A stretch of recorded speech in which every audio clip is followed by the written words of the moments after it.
Bonjour Olivier Vial, merci d'être avec nous en direct. Vous êtes le fondateur de l'Observatoire du wokisme. J'imagine que vous avez lu Nora Bussini. Est-ce que vous êtes en phase avec sa démonstration? Est-ce que pour vous, ça va aussi loin? Moi, ce que je comprends dans le premier extrait notamment, c'est que cette non-mixité, finalement, ça s'apparente à un nouveau racisme. En fait, ce qui est très intéressant dans son livre, c'est qu'elle apporte quelque chose de très complémentaire à ce qui a déjà été écrit sur le sujet. Pour la première fois, on a une expérience de l'intérieur où on comprend les logiques de groupe. Parce qu'en fait, c'est très compliqué de se dire que des concepts aussi farfelus que le racisme systémique, le privilège blanc puissent faire autant d'adeptes. Et bien là, on comprend effectivement qu'il y a toute une partie des gens qui vont appliquer un vocabulaire, qui vont appliquer des règles, parce que c'est quelque chose qui finalement leur fonde une identité et qui leur permet de se sentir rassurés parce qu'ils ont l'impression d'être du côté du bien et que tout le monde en dehors d'eux est du côté de la domination, du mal, etc. Et ça, pour le coup, c'est quelque chose de très intéressant dans ce livre, c'est que pour la première fois, on comprend un peu mieux les logiques de groupe qui finalement rendent ce wokisme aussi populaire dans certains milieux. Donc d'une certaine manière, ça lui confère une forme de légitimité parce qu'elle l'a vécu, elle n'assène pas les choses, mais elle peut dire, moi j'y étais, donc Ouais, j'ai vu exactement comment ça se passait. puis surtout, en fait, on n'avait pas jusqu'à présent vraiment une analyse fine. On connaît les concepts, on voit comment ils évoluent. On a tous les jours dans l'actualité des exemples de non-mixité. Récemment, on a un gynécologue qui se fait attaquer parce qu'il refuse De soigner un conscient, d'ausculter une oui. personne trans.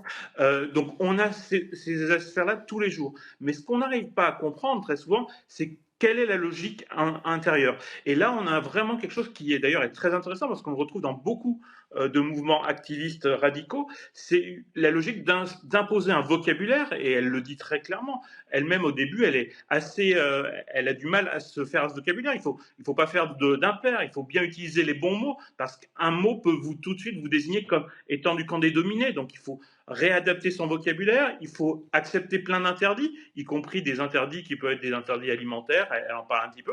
Donc il y a cette logique-là qu'on retrouve dans beaucoup de radicalisme, où en fait, le fait d'avoir des interdits qu'on s'applique, le fait d'avoir des règles de plus en plus strictes, ça finit par vous faire adhérer au groupe. Oui.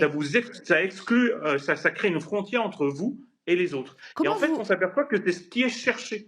Et c'est ce qui explique qu'on a ce mouvement qui se développe de façon très importante. Comment vous l'analysez, vous, cette auto-soumission, cette pratique finalement auto-infligée qui s'apparente à une nouvelle forme de dictature, hein, finalement? Oui, en fait, À quoi c'est dû? c'est là qu'on s'aperçoit effectivement qu'il y a quelque chose pour eux, et c'est assez malsain, de rassurant, à être finalement le fait de s'appliquer ces règles, d'être dans une sorte de moralisme important, ça leur assure un statut de pureté que n'auraient pas les autres. Et d'ailleurs, c'est là où aussi on voit, elle en parle un petit peu dans l'extrait que vous avez donné, qu'il y a une forme de fractionnisme, puisque dès lors qu'on est dans un camp, on a une frontière, mais on va toujours trouver quelqu'un qui est plus dominant que vous, et donc, on va essayer d'avoir une sorte de course à être celui qui est le plus victime des autres. Et donc, on a cette logique de non-mixité sur le genre, qui peut être additionnée à la non-mixité sur la race, etc., etc.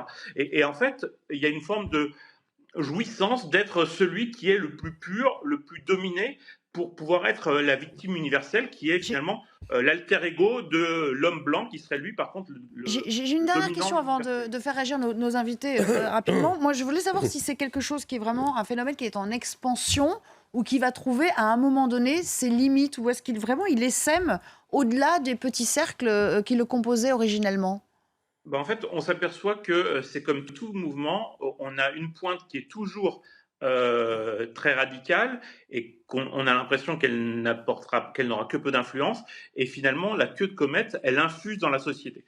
Je vais vous donner deux exemples. L'écriture inclusive, nous on l'a dénoncé depuis 2013. En 2013, on nous disait que ça n'arriverait jamais parce que c'était totalement loufoque, comme plein d'autres thèmes qui sont aujourd'hui dans le livre dont vous parlez. Mais 10 ans plus tard, on s'aperçoit que ce qui apparaissait comme totalement farfelu est devenu, dans certains milieux, totalement habituel, et qu'on Mhm. va d'ailleurs essayer de les dépasser. Donc, De la oui. même façon, on s'aperçoit que sur certains thèmes, par exemple le privilège blanc, on a plus de 41% des 18-25 ans, c'est un sondage de l'IFOP, qui acceptent ce concept. Sur la question de la non-binarité, on a 22% des jeunes qui disent ne pas se reconnaître dans le masculin ou le féminin. Donc on voit effectivement que petit à petit ça évolue. Ce qu'il faut bien avoir en tête, parce que on entend parler du wokisme dans les médias de façon générale que depuis 2 ou 3 ans, mais en réalité derrière c'est des courants idéologiques et des courants théoriques qui sont très anciens et dont les racines sont très profondes. Donc Oui. il ne faut pas espérer qu'ils se déracinent et qu'ils disparaissent comme ça du jour au lendemain. Oui, et puis surtout, ce qu'on comprend dans votre conclusion, c'est que ça va s'inscrire dans le paysage de manière quand même durable avec cette fameuse queue de comète. Un commentaire, Christian, peut-être, ou une question.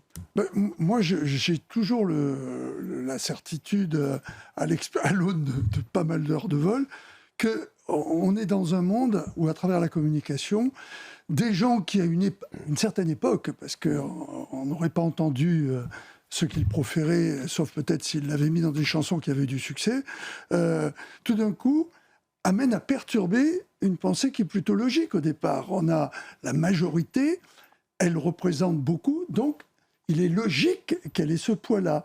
Mais tout d'un coup, dire à la majorité que c'est elle qui a tout faux et que c'est eux qui vont enseigner à tout le monde comment il faut penser, la bonne pensée et tout, à partir du moment où il y a des relais qui se font à travers l'écriture, à travers des fois la provocation, Oui. souvent la provocation, font qu'on arrive à culpabiliser. On dit, mais au fait, ils ont peut-être raison. Et c'est ça qui Donc ça fait... renverse, ça inverse le rapport. la charge de la Oui, preuve. bien Oui. sûr. Et peut-être un commentaire, Jean-Claude, avant d'écouter un dernier extrait, parce que ça va aussi très très loin dans le côté revanchard derrière. C'est ce qu'avait expliqué Nora Bussini. Moi, je partage le point de vue de M. Vial à peu près sur toute la ligne. Je suis un peu moins pessimiste que lui sur les chances d'expansion du wokisme, mais c'est vrai que ce sont, pour la plupart, on peut discuter sur le colonialisme et sur un certain nombre de points, mais pour la plupart, ce sont des théories totalement farfelues. Ça n'a pas de réalité. On peut toujours critiquer ce qu'on a fait au siècle précédent, bien sûr, mais ça ne sert pas à grand-chose. Il y a aussi, ce que disait M. Vial, il y a un besoin de radicalité chez les jeunes.